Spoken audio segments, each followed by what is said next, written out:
This is Unit 2, Day 2, Part 2.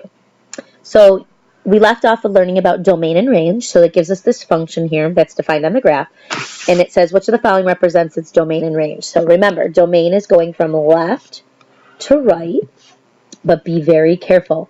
These arrows at the top here means it's continuous in both directions. So the parabola is widening. So it is going towards negative infinity, and on the right it's going to positive infinity. So just knowing that, if you look at your choices here, choice 3 is the only one that's going to have a domain that is approaching negative infinity and positive infinity. Don't forget that it's always smooth parentheses when you're in interval notation for infinity, because you can't include those values. All right, but let's just understand why the why the range is what it is.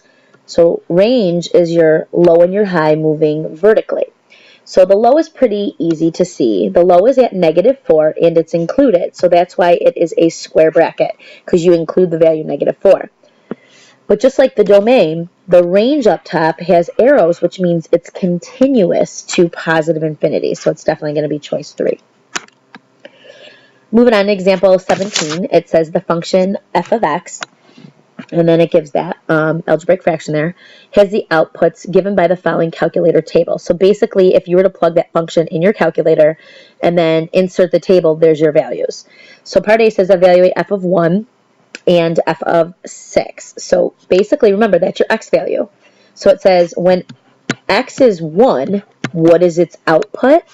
Here it is, -1. So my answer is -1. It's that easy.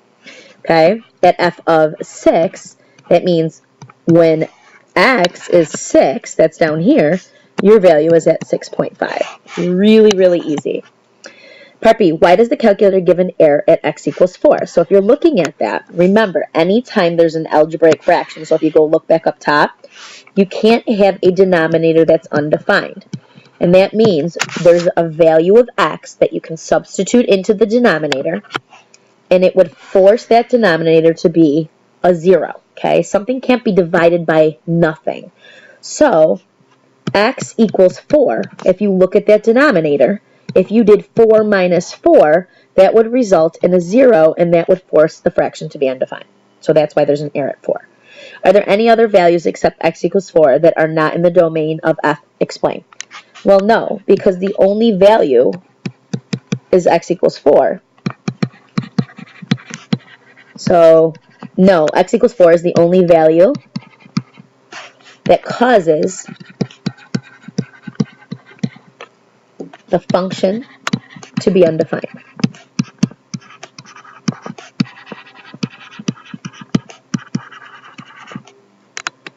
Last example. Example 18, which of the following values of x would be in the domain? Okay, you have to memorize. This is our second restricted domain. Okay, you set whatever's underneath the radical strictly greater than or equal to 0. So now if you were to solve that, you'd -4 from both sides. And you would know that x has to be greater than or equal to -4. So now look at all of your choices, but be careful here. It says, which one of the values of x would not be in the domain? Well, choices 1, 2, and 3 are all greater than -4. The only one that is less than it would be choice 4.